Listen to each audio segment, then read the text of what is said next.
നമസ്കാരം. ലക്ഷക്കണക്കിന് കോപ്പികൾ വിറ്റുപോകുന്ന ബ്രിട്ടനിലെ ഡെയിലി മെയിൽ ദിനപത്രത്തിൻ്റെ ഒന്നാമത്തെ പേജിൽ തന്നെ ഇന്ന് വളരെ പ്രധാനപ്പെട്ട ഒരു വാർത്തയുണ്ട്. ലെബനീസ് പേജർ ബോംബിങ്ങുമായി ബന്ധപ്പെട്ട അനേകം വാർത്തകളിൽ ഒന്ന്.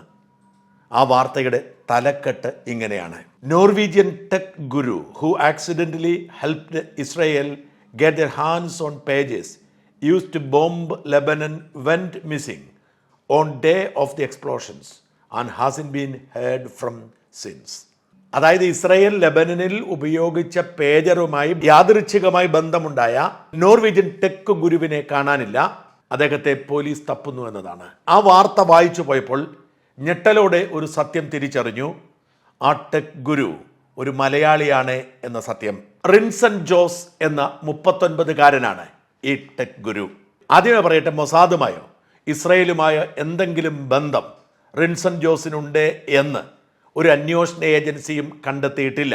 ഇത് ലെബനനിൽ ഹിസ്ബുള്ളയെ തകർക്കുന്നതിനുള്ള ഡീലാണെന്നും റിൻസൺ ജോസ് അറിഞ്ഞിട്ടുണ്ടാവില്ല. അറിഞ്ഞിട്ടുണ്ട് എന്ന് ആരും പറയുന്നില്ല, അതിന് തെളിവുമില്ല. പക്ഷെ യാദൃച്ഛികമായി കേസന്വേഷണം ഇപ്പോൾ എത്തി നിൽക്കുന്നത് റിൻസൺ ജോസ് എന്ന ഓസ്ലോയിൽ താമസിക്കുന്ന 39-കാരനായ മലയാളിയിലാണ്. ലെബനനിൽ ബോംബ് പൊട്ടിയ അതേ ദിവസം റിൻസൺ അമേരിക്കയിലേക്ക് പോയതും ദുരൂഹത വർദ്ധിപ്പിക്കുന്നു. ഈ സ്ഫോടനവുമായി എന്തെങ്കിലും ബന്ധമുള്ളതുകൊണ്ടോ അതേക്കുറിച്ച് അറിഞ്ഞതുകൊണ്ടോ ആവണമെന്നില്ല. റിൻസൺ നേരത്തെ തന്നെ നിശ്ചയിച്ചിരുന്ന ട്രിപ്പാണ്, ബിസിനസ് ട്രിപ്പാണ് എന്നാണ് റിൻസണുമായി ബന്ധമുള്ളവർ പറയുന്നത്. ഇതുവരെ പുറത്തു വന്നിരിക്കുന്ന റിൻസന്റെ ബന്ധം ബൾഗേറിയയിൽ രജിസ്റ്റർ ചെയ്തിരിക്കുന്ന, ബൾഗേറിയയുടെ തലസ്ഥാനമായ സോഫിയയിൽ രജിസ്റ്റർ ചെയ്തിരിക്കുന്ന നോർട്ടൺ ഗ്ലോബൽ എന്ന് പറയുന്ന ഒരു കമ്പനി, ആ കമ്പനിയുടെ ഉടമ റിൻസൺ ആണ്. ആ കമ്പനിയാണ് $1.6 മില്യൺ ഈ ഇടപാടിന്റെ ഭാഗമായി ബൾഗേറിയയിൽ തന്നെയുള്ള, അതായത് ബുഡാപെസ്റ്റിൽ തന്നെയുള്ള BAC കൺസൾട്ടൻസി എന്ന കമ്പനിക്ക് കൈമാറിയിരിക്കുന്നത്. ആ ലിങ്ക് കണ്ടെത്തുമ്പോൾ മാത്രമേ റിൻസൺ ജോസിനും ഈ ഇടപാടുമായുള്ള ബന്ധത്തിന്റെ വിശദാംശങ്ങൾ പുറത്തു വരൂ. ഒരുപക്ഷെ റിൻസൺ അറിയാതെ തന്നെ മൊസാദിന്റെ ഒരു ഇരയായി മാറിയതാവാം. ഇനി മൊസാദിന്റെ ഏജന്റുമാരിൽ ഒരാളാണ് റിൻസൺ എന്ന് പറയണമെങ്കിൽ അത് തെളിയേണ്ടിയിരിക്കുന്നു. സംഭവം കുറച്ചുകൂടി വ്യക്തതയോടെ പറയാം. ഗോൾഡ് അപ്പോളോ എന്നു പേരുള്ള തായ്വാനിൽ രജിസ്റ്റർ ചെയ്തിരിക്കുന്ന ഒരു കമ്പനിയാണ് ഹിസ്ബുള്ള ഉപയോഗിച്ചിരുന്ന പേജറുകൾ നിർമ്മിച്ചത്. ഈ പേജറുകളിൽ ഗോൾഡ് അപ്പോളോ ഒന്നുണ്ട്. ഇതാണ് ആദ്യം പുറത്തു വന്ന വാർത്ത. അപ്പോഴേക്കും ഈ കമ്പനി രംഗത്ത് വരുന്നു: ഞങ്ങളത് ഉൽപ്പാദിപ്പിച്ചിട്ടില്ല, ഞങ്ങൾ ഈ പ്രോഡക്റ്റ് ഉൽപ്പാദിപ്പിക്കാനുള്ള അവകാശം, ഞങ്ങളുടെ ബ്രാൻഡ് ഉപയോഗിക്കാനുള്ള അവകാശം ബൾഗേറിയയിലെ BAC ലിമിറ്റഡ് എന്ന് പറയുന്ന കമ്പനിക്ക് കൊടുത്തു. അതുകൊണ്ട് BAC ആണ് ഞങ്ങളുടെ ബ്രാൻഡിൽ ഇത് ഉപയോഗിച്ചത്, അതുകൊണ്ട് ഉത്തരവാദിത്വം BACക്കാണ് എന്നാണ് അവർ പുറത്തു പറഞ്ഞത്. അങ്ങനെ തായ്വാനിലെ ഗോൾഡ് അപ്പോളയും ബൾഗേറിയയിലെ BACയും തമ്മിലുള്ള ബന്ധം പുറത്തായി. സ്വാഭാവികമായും BAC ആയിരിക്കും ഇത് ഉൽപ്പാദിപ്പിച്ചത് എന്ന് പറഞ്ഞു. BACയുടെ ഉടമയായ ക്രിസ്ത്യാനോ ബാർസോണ പക്ഷെ വിശദീകരിച്ചത് വേറൊരു രീതിയിലാണ്. ഞങ്ങളൊരു കൺസൾട്ടന്റ് മാത്രമാണ്, ഞങ്ങളിത് ഉൽപ്പാദിപ്പിക്കുന്നില്ല, ഞങ്ങളുമായി ബന്ധമില്ല, ഞങ്ങൾ ഇതിൻ്റെ ഒരു കൺസൾട്ടന്റ് മാത്രമാണ് എന്നാണ് ബാർസോണ പറഞ്ഞത്. ഇതാണ് കൂടുതൽ ആശയക്കുഴപ്പമുണ്ടാക്കിയത്. ഗോൾഡ് അപ്പോളോ പറയുന്നു BAC ആണ് ഉണ്ടാക്കിയത്, BAC പറയുന്നു ഞങ്ങളൊരു കൺസൾട്ടന്റ് മാത്രമാണെന്ന്. ഈ അന്വേഷണമാണ് ഇപ്പോൾ റിൻസ് ജോസിലെത്തിയിരിക്കുന്നത്. റിൻസ് ജോസ് ബൾഗേറിയയിൽ രജിസ്റ്റർ ചെയ്തിരിക്കുന്ന നോർട്ട ഗ്ലോബൽ എന്ന് പറയുന്ന ഒരു കമ്പനിയുണ്ട്. ആ കമ്പനിയാണ് ബാർസോണയുടെ BACക്ക് $1.6 മില്യൺ ഈ ഇടപാടിന് വേണ്ടി കൊടുത്തത്. അതായത് റിൻസൺ ജോസിന്റെ ഉടമസ്ഥതയിലുള്ള നോർട്ട എന്ന കമ്പനിക്ക് ഈ ഇടപാടുമായി 3-ാം തരത്തിൽ ബന്ധമെത്തിയിരിക്കുന്നു. ഇത്രയും മാത്രമേ അറിയൂ. ഇതിന് മുകളിലേക്കുള്ള ചെയിൻ, എങ്ങനെയാണ് റിൻസന്റെ കമ്പനി ഈ ഇടപാടിന്റെ ഇടനിലക്കാരനായത്? റിൻസന്റെ കമ്പനിയാണോ ഇത് ഉണ്ടാക്കിയത്? റിൻസന്റെ മുകളിൽ മറ്റാരെങ്കിലും ഉണ്ടോ? അതിന് മുകളിൽ എത്ര ചെയിൻ ഉണ്ട്? അതിന് ഏറ്റവും മുകളിലുള്ള മൊസാദും റിൻസനും തമ്മിൽ പരിചയമുണ്ടോ? മൊസാദുമായുള്ള ബന്ധം അറിയാതെയാണോ റിൻസൺ മറ്റൊരാളുമായി ഈ ഇടപാടിന് പോയത്? ഇത്തരം കാര്യങ്ങളൊക്കെ അവ്യക്തമായി കിടക്കുകയാണ്. ഇതാണ് അന്വേഷിച്ച് കണ്ടെത്തേണ്ടത്.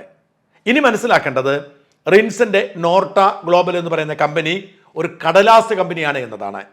റിൻസൺ അങ്ങനെ ഒരു കമ്പനി യഥാർത്ഥത്തിൽ കടലാസിൽ മാത്രമേ നടത്തുന്നുള്ളൂ. നോർവേയിൽ NHST എന്ന് പറയുന്ന ഒരു മാധ്യമ സ്ഥാപനത്തിലാണ് റിൻസൺ ജോലി ചെയ്യുന്നത്. ഈ മാധ്യമ സ്ഥാപനത്തിൽ ജോലി ചെയ്യുന്ന റിൻസൺ 2 ദിവസം മുമ്പ് അമേരിക്കയ്ക്ക് പോയി എന്നവർ പറയുന്നുണ്ട്. എന്ന് മാത്രമല്ല, റിൻസന്റെ കമ്പനിയും ലെബനനിലെ പേജറുമായുള്ള ബന്ധം നോർവീജിയൻ പത്രങ്ങളിൽ വാർത്തയായി വരുമ്പോൾ തന്നെ NHST എന്ന് പറയുന്ന റിൻസൺ ജോലി ചെയ്യുന്ന മാധ്യമ സ്ഥാപനം അവർ പോലീസിൽ പരാതിപ്പെട്ടു. പോലീസ് അതുകൊണ്ട് തന്നെ അന്വേഷണവും ആരംഭിച്ചിട്ടുണ്ട്. അതായത് ഓസ്ട്രേലിയ നോർവീജിയൻ പോലീസ് ഇതേക്കുറിച്ചുള്ള വിശദമായ അന്വേഷണം ആരംഭിച്ചിരിക്കുന്നു. നോർവീജിയൻ പോലീസ് മാത്രമല്ല, ബൾഗേറിയൻ പോലീസും അന്വേഷിക്കുന്നുണ്ട്. കാരണം ബൾഗേറിയയിൽ രജിസ്റ്റർ ചെയ്തിരിക്കുന്ന ഒരു കടലാസ് കമ്പനിയാണിത്. ഏതാണ്ട് 200ഓളം കമ്പനികൾ ഈ അഡ്രസ്സിൽ തന്നെ ഉണ്ട് എന്ന് ബോധ്യമായിട്ടുണ്ട്. അതുകൊണ്ട് തന്നെ ബൾഗേറിയയും ഈ കമ്പനിയെക്കുറിച്ചുള്ള വിശദാംശങ്ങൾ അന്വേഷിക്കുന്നു. അതേസമയം NHS പറയുന്നത് ഞങ്ങൾക്ക് റിൻസനെ ബന്ധപ്പെടാൻ കഴിയുന്നില്ല, ഒരു ബന്ധവുമില്ല എന്നാണ്. റോയിട്ടേഴ്സിന്റെ ലേഖകൻ റിൻസനെ ഒരിക്കൽ ഫോണിൽ വിളിച്ചിരുന്നു. അപ്പോൾ തന്നെ റിൻസൺ ഫോൺ കട്ട് ചെയ്തു എന്ന് പറയുന്നു. ഇമെയിൽ അയച്ചാൽ അത് തിരിച്ചു പോകുന്നു എന്നാണ് റോയിട്ടേഴ്സ് റിപ്പോർട്ട് ചെയ്യുന്നത്. നോർട്ടൺ ഗ്ലോബലിന്റെ വെബ്സൈറ്റിൽ ഉള്ള എല്ലാ വിവരങ്ങളും ഇപ്പോൾ നീക്കം ചെയ്തിരിക്കുന്നു. ഒരു വിശദാംശങ്ങളും ലഭ്യമല്ല. പോണ്ടിച്ചേരി യൂണിവേഴ്സിറ്റിയിൽ നിന്ന് പഠനം പൂർത്തിയാക്കിയ റിൻസൺ 2 വർഷത്തോളം ലണ്ടനിൽ ജോലി ചെയ്തിരുന്നു എന്ന് വാർത്തകളുണ്ട്. അവിടെ നിന്ന് 2015 റിൻസൺ ഓസ്ലോയിൽ എത്തുന്നത്. ഇപ്പോൾ ജോലി ചെയ്യുന്നത് ഈ സ്ഥാപനത്തിലാണ്. ഇങ്ങനൊരു കമ്പനി റിൻസൺ ഉണ്ടായിരുന്നുവെന്ന് റിൻസൺ ജോലി ചെയ്യുന്ന സ്ഥാപനത്തിന് നിശ്ചയമില്ല. റിൻസന് നോർവീജിയൻ പൗരത്വം ഉണ്ട് താനും. റിൻസനെ കുറിച്ച് പരിചയമുള്ളവരൊക്കെ നല്ലത് മാത്രമാണ് പറയുന്നത്. ഏറെ ഹൃദയമുള്ള മനുഷ്യനാണ്. നിരവധി ക്യാൻസർ രോഗികൾക്ക് തൻ്റെ മുടി മുറിച്ചു കൊടുക്കാറുണ്ട്.